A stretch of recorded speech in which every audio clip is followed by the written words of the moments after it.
Voices in the Park. This is the story of the first voice. It was time to take Victoria, our pedigree Labrador, and Charles, our son, for a walk. When we arrived at the park, I let Victoria off her lead. Immediately, some scruffy mongrel appeared and started bothering her. I shooed it off, but the horrible thing chased her all over the park.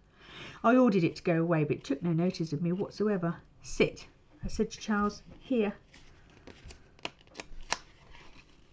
I was just planning what we should have to eat that evening when I saw Charles had disappeared. Oh dear, where had he gone? You get some frightful types in the park these days. I called his name for what seemed like an age. Then I saw him talking to a very rough-looking child. Charles, come here at once, I said, and come here, please, Victoria.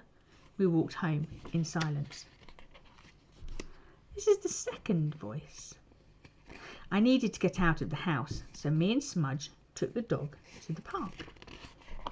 He loves it there. I wish I had half the energy he's got. I settled on a bench and looked through the paper for a job. I knew it was a waste of time, really, but you've got to have a bit of hope, haven't you? Then it was time to go. Smudge cheered me up. She chatted happily to me all the way home. Third voice. I was at home on my own again. It's so boring. Then Mummy said that it was time for a walk. There was a very friendly dog in the park, and Victoria was having a great time. I wished I was. Do you want to come on the slide? A voice asked. It was a girl, unfortunately, but I went anyway. She was brilliant on the slide. She went really fast. I was amazed. The two dogs raced around like old friends.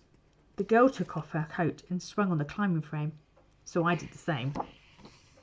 I'm good at climbing trees, so I showed her how to do it. She told me her name was Smudge.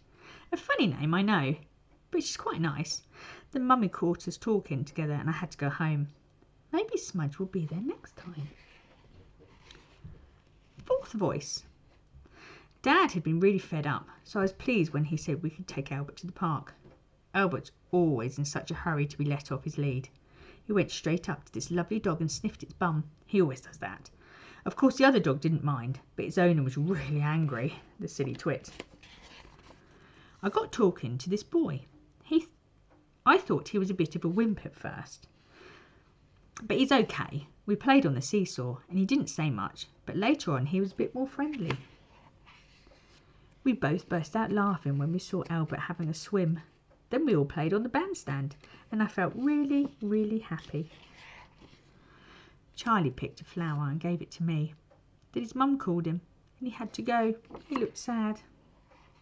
When I got home, I put the flower in some water and made Dad a nice cup of tea. Oh, that's nice. Can you work out who everybody was?